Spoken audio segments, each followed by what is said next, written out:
Untuk selanjutnya kami mohon kepada Al-Habib Ali bin Yahya Al-Mahdali untuk memberikan ma'uzah hasanah atas keberangkatan ibadah umrah istri saya.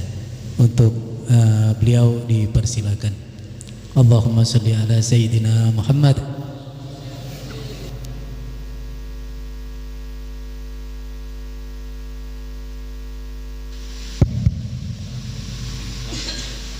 Assalamualaikum warahmatullahi taala wabarakatuh. Alhamdulillah rabbil alamin, wassalatu wassalamu ala imamil mursalin sayyidina wa habibina wa maulana Muhammadin. Rabbi shrah li sadri wa yassir li amri wahlul 'uqdatam min lisani yafqahu qawli, amma ba'du. Yang saya hormati segenap para jamaah Majlis Taklim Nurul Hidayah, yang saya hormati juga segenap para tamu undangan yang hadir pada malam hari ini. Hadir di tengah-tengah kita Al-Ustaz Ahmad Siddiq, Al-Ustaz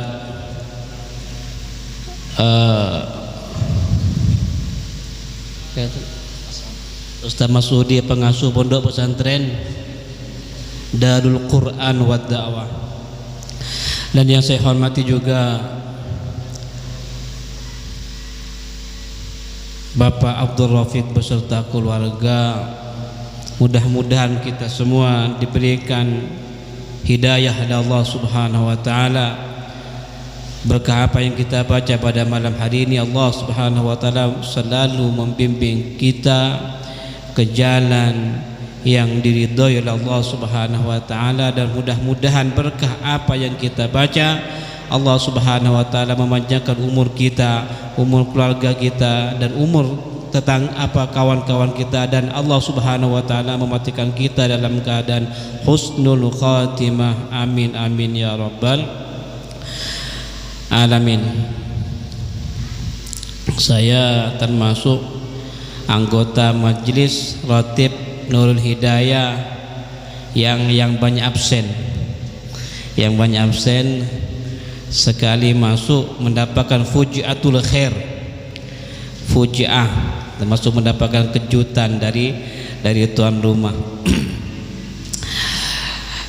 Majlis Nurul Hidayah ini suatu majlis yang sudah berdiri beberapa tahun yang lalu. Diadakan setiap malam hari Rabu malam Kamis.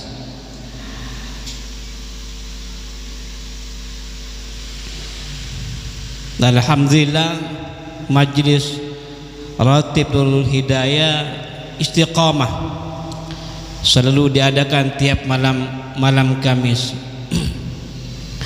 kecuali pada beberapa waktu yang di situ memang sengaja oleh Suhaibul Bait diliburkan, seperti hari-hari besar ataupun acara-acara yang bertepatan bersamaan dengan majlis setiap malam Kamis. Nabi Muhammad SAW mengatakan, julusuka fi majalisin ilmi sa'atan khairun min ibadati sab'ina sanah. Nabi Muhammad SAW mengatakan, dudukmu saatan sebentar saja di majlis-majlis ilmu, di majlis-majlis zikir, khairun min ibadati sab'ina sanah, lebih baik, lebih afdal, lebih Allah sukai min ibadati sab'ina sanah dibandingkan melaksanakan sholat sunnah sebanyak 70 tahun.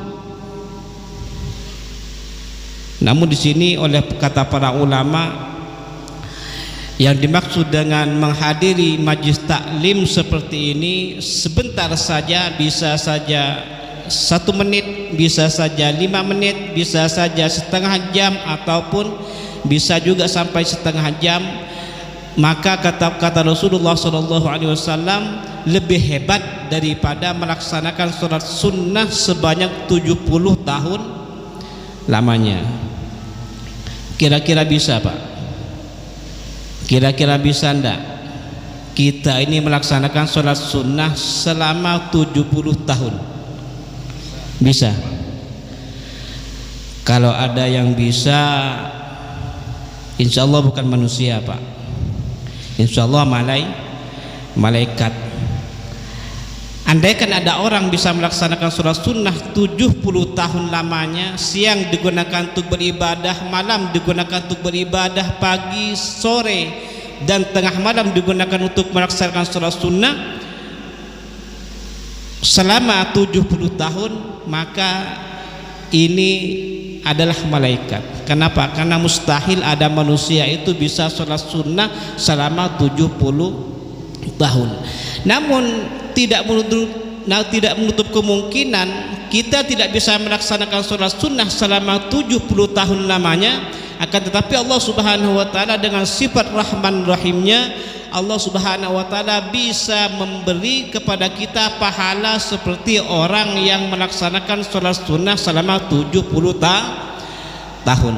Sampai duduk tiap malam Kamis di sini Pak, setengah jam, 1 jam paling lamanya, itu sampean pulang ke rumah sampean seakan-akan sudah melaksanakan sholat sunnah selama 70 tahun. Kalau sampean hadir sekali saja, kalau dalam setiap malam Kamis sampean bisa menghadiri majlis Nurul Hidayah, maka setiap pulangnya sampean ke rumah masing-masing, maka seperti melaksanakan sholat sunnah selama 70 tahun lamanya. Makanya kata para ulama, kelak di akhirat di padang mahsyar ada sebagian orang yang ketika di dunia sedikit melaksanakan sholat sunnah, sedikit melaksanakan ibadah, sehingganya dia tidak pernah berhayal mempunyai ibadah, mempunyai pahala yang besar, tetapi ketika dia masuk ke dalam kuburnya, dia dikejutkan dengan pahala yang sangat besar, dan ia bertanya kepada Allah, wahai ya Allah,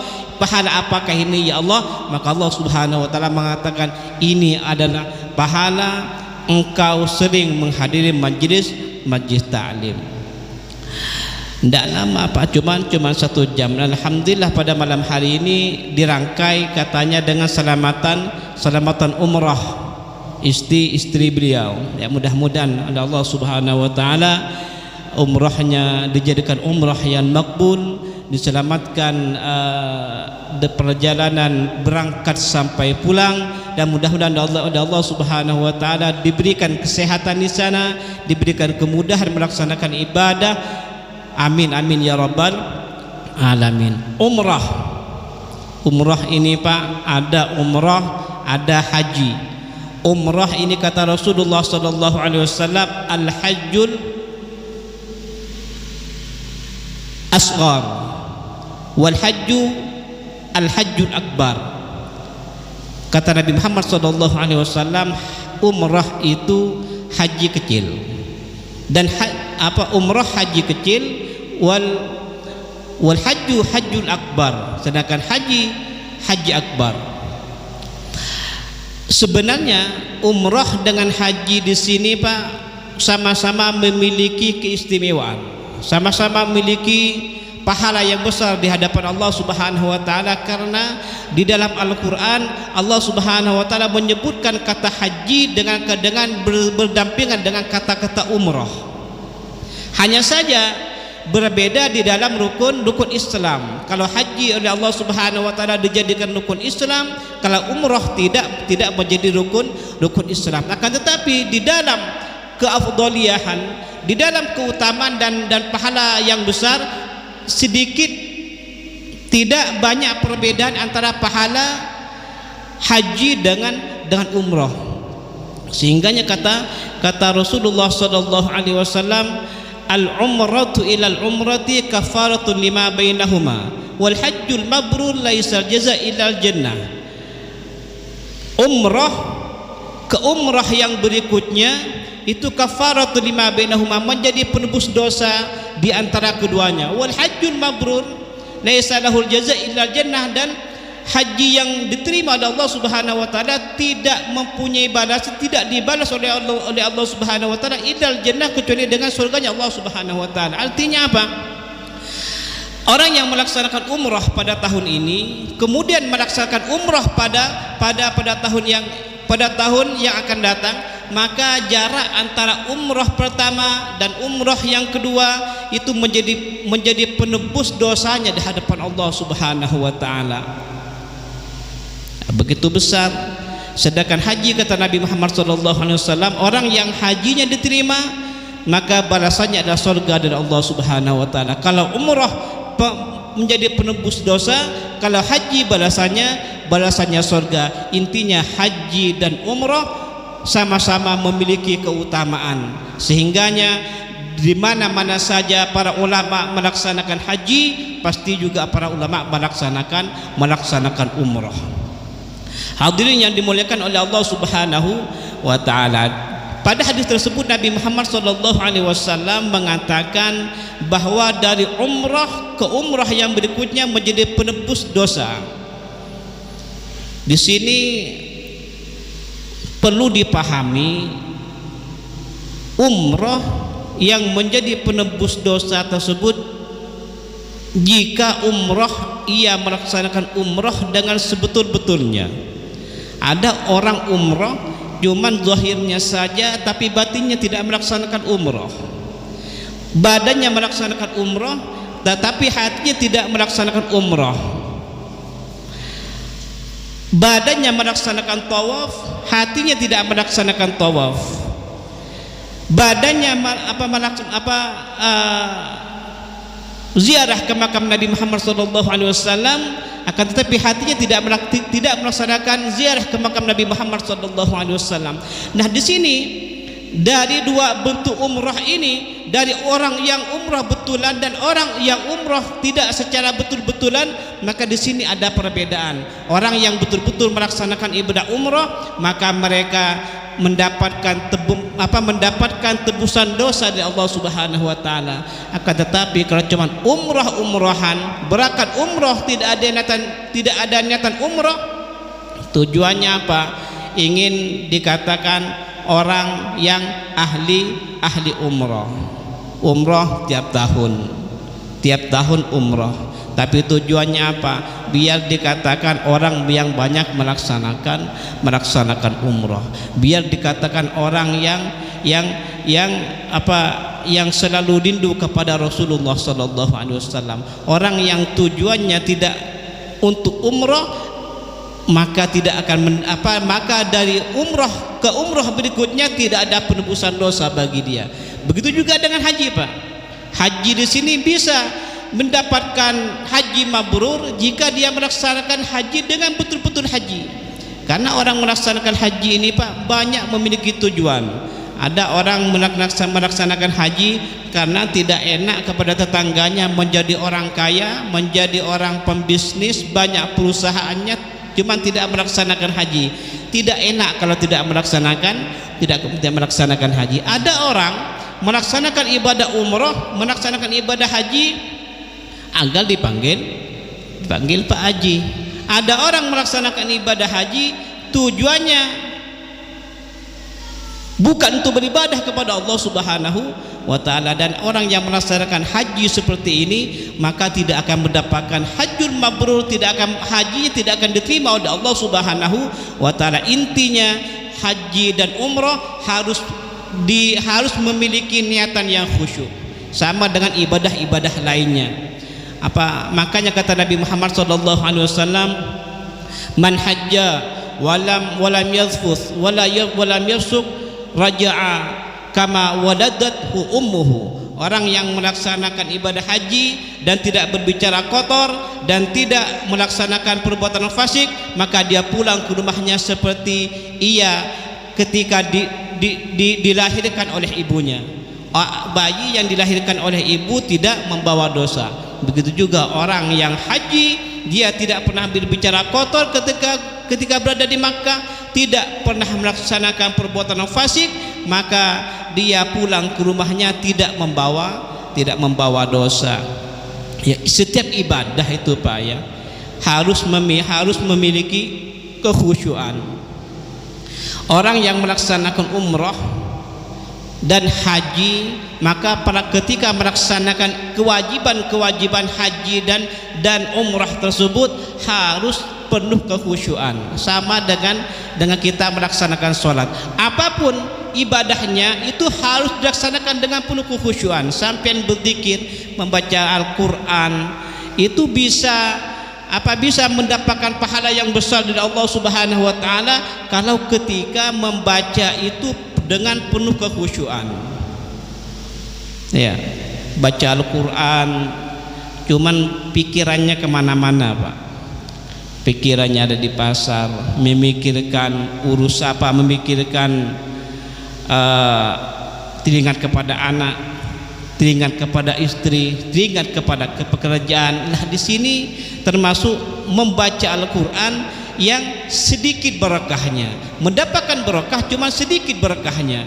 Makanya kata Rasul, kata para ulama, ketika kita membaca Al-Quran harus diutamakan khusyuk daripada memperbanyak membaca Al-Quran. Sedikit membaca Al-Quran namun sampai khusyuk, tenang pikirannya tidak kemana-mana, itu lebih afdal daripada sampai memperbanyak membaca Al-Quran. Kenapa? Karena yang dinilai oleh Allah Subhanahu wa taala ketika kita membaca Al-Quran itu hati kita, Pak. Hati kita ketika membaca Al-Quran itu yang dipandang oleh Allah Subhanahu wa taala, yang dinilai hati kita. Sampai melaksanakan sholat yang dinilai oleh Allah Subhanahu wa taala bukan rakaatnya, ya, tapi yang dinilai oleh Allah Subhanahu wa taala hati kita. Ketika kita melaksanakan sholat, di dalam hati kita itu ada apa?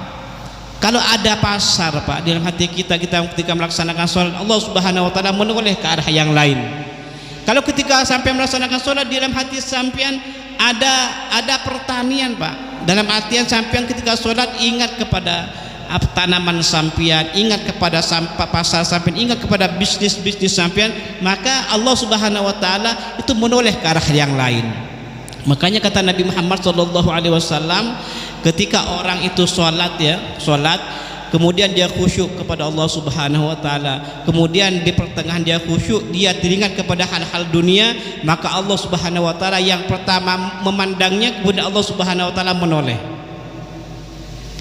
Ketika orang itu kembali khusyuk hatinya, maka Allah memandangnya lagi kedua kalinya. Jika dia hatinya berpaling teringat kepada dunia, maka Allah berpaling lagi. Ketika orang itu teringat kepada Allah, khusyuk lagi, maka Allah memandang lagi kepada orang tersebut. Jika ketiga kalinya dia lupa kepada Allah, ingat kepada selain Allah, ingat kepada kerjaannya, bisnisnya, partainya, organisasinya, maka Allah Subhanahu wa taala berpaling yang ketiga kalinya dan tidak akan menoleh lagi sampai dia selesai, walaupun dia setelahnya menjadi sholatnya khusyuk. Ya, tapi jangan dikira Allah memandang, berarti Allah itu mempunyai mata. Ya, Allah memandang berarti Allah mempunyai muka. Allah tidak, Pak. Jangan dibayangkan Allah Subhanahu wa taala memiliki mata, memiliki tangan, memiliki wajah sama seperti kita. Tidak. Allah Subhanahu wa taala munazzahun anil basar. Allah Subhanahu wa taala tidak membutuhkan mata. Allah Subhanahu wa taala memandang tidak dengan mata, berbeda dengan kita. Kalau kita memandang seseorang, maka kita bisa melihat ketika mata kita berfungsi. Ketika mata kita tidak berfungsi, maka kita tidak bisa memandang seseorang. Ya, berbeda dengan Allah Subhanahu wa taala. Allah Subhanahu wa taala memandang seseorang, maksudnya Allah Subhanahu wa taala memberi rahmat kepada mereka. Ketika Allah memberikan rahmat kepada Allah Subhanahu wa taala, memberi rahmat kepada mereka yang khusyuk ketika melaksanakan sholat. Maka di sini, Pak, butuhnya kita belajar tentang ilmu. Ada seorang yang banyak melaksanakan sholat tapi tidak mempunyai ilmu. Banyak melaksanakan sholat tapi tidak mempunyai ilmu, itu ibadahnya sia-sia. Ada orang banyak melaksanakan ibadah puasa sunnah tapi tentang puasa, ilmu tentang puasa tidak mempunyai.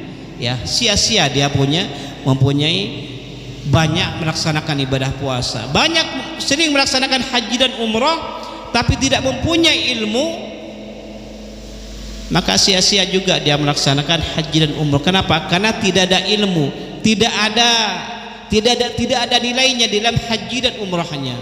Maka di sini yang ditekankan oleh Rasulullah sallallahu alaihi wasallam bukan memperbanyak ibadah, yang ditekankan oleh Rasulullah sallallahu alaihi wasallam memperbanyak ilmu. Kenapa? Karena kata Rasulullah sallallahu alaihi wasallam, utlubul ilma minal mahdi ilal lahdi. Tuntutlah ilmu, carilah ilmu semenjak kalian dilahirkan ilal lahdi, sampai kalian meninggal dunia. Ini perintah Rasulullah sallallahu alaihi wasallam. Kenapa?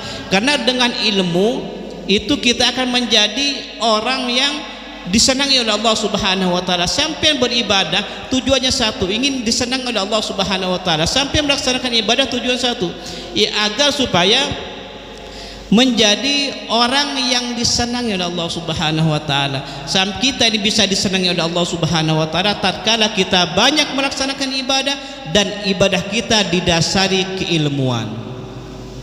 Ibadah tanpa keilmuan sia-sia. Betapa banyak zaman sekarang, Pak, orang yang sering melaksanakan ibadah, membanyak melaksanakan ibadah, tapi tidak pernah belajar tentang ilmu, tidak pernah bertanya tentang keilmuan, maka ibadahnya sia-sia. Terkadang tidak pernah belajar, kemudian hijrah, katanya hijrah, dia belajar ke seseorang, bukan belajar pada orang yang berpemahaman ahlus sunnah wal jamaah, tapi dia kepleset belajar kena ke orang yang pemahamannya, akidahnya keluar dari akidah ahlus sunnah wal jamaah. Betapa banyak sekarang, Pak, orang yang dulunya, yang sebelum dia bertaubat dia senang tahlil, senang maulidan, senang ziarah kubur, ketika bertaubat malah dia melarang ziarah kubur, melarang talqin, melarang menghadiri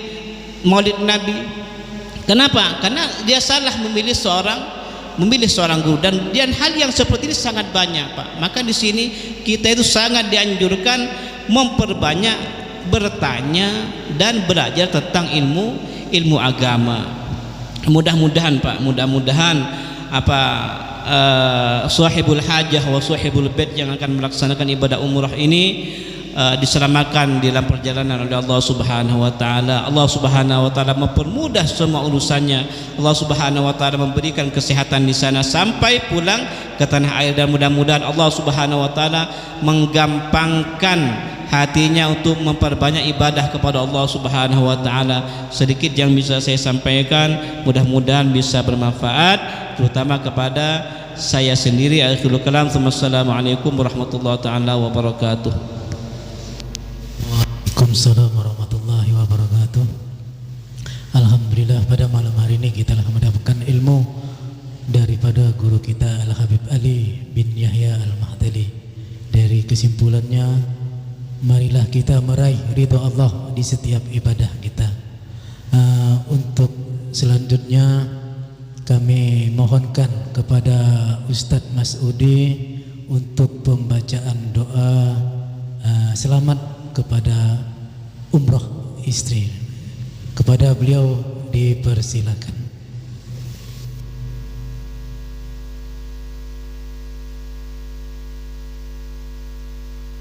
Alamin hamdan yuafi ni'amahu yukafi masyidah rabbana lakal hamdu kama yanbaghi li jalali wajhika wa li 'azimi sultanik. Allahumma salli ala sayyidina Muhammadin wa ala ali sayyidina Muhammad. Allahumma lakal hamdu minkal faraju wa ilaikal mushtaka bikal musta'an wa la hawla wa la quwwata illa billahil azim. Allahumma innaka ta'lamu sirrana wa alaniyatina faqbal ma'dhiratana, ta'lamu hajatina fa'tina su'lana wa ta'lamu ma fi anfusina ighfir lana dhunubana, nas'aluka imanan yubashiru qulubana wa yaqinan shadiqan hatta na'lama nakum maqadir rahmatika ya arhamar rahimin. Allahumma ja'al umrata zawjata Ustaz Abdul Rafiq. Allahumma ja'al umratahu umratan maqbulatan mabrurah waj'al umratahu ya Allah umratan maqbulatan mabrurah waj'al umratahu umratan maqbulatan mabrurah mardiyatan ya Allah. Allahumma sallimha fi safariha, sallimha fi safariha wa hadariha, sallimha fi harakatiha wa sakanatiha waj'al umrataha umratan maqbulatan mabruratan mardiyah. Allahumma inna nas'aluka salamatan fid dini wad dunya al akhirah وعافية في الجسد وزيادة في العلم وبركة في رزقه وتوبة قبل الموت ورحمة عند الموت وغفرة بعد الموت اللهم كون علينا في سكرات الموت والنجاة من نار الف عند الحساب ربنا تزغ قلوبنا بعد إذ هديتنا وهب لنا من لدنك رحمة ربنا إنك أنت الوهاب اللهم اجعلها بعد رجوعك من عمرتك يا الله خيرا عندك من قبلها اللهم اجعلها يا الله بعد رجوعك من عمرتك خيرا عندك من قبلها اللهم اجعلها بعد رجوعك يا الله إلى أهلك يا الله خيرا عندك يا الله قبل من قبل رجوعك يا الله ورحمتك يا رب الراحمين ربنا اتنا في الدنيا حسنة وفي الآخرة حسنة وقنا عذاب النار صلى الله على سيدنا محمد ورسوله رب العالمين الفاتحة أعوذ بالله من الشيطان الرجيم بسم الله رب العالمين الرحمن الرحيم مالك يوم الدين إياك نعبد وإياك نستعين اهدنا الصراط المستقيم صراط الذين أنعمت عليهم غير المغضوب عليهم ولا الضالين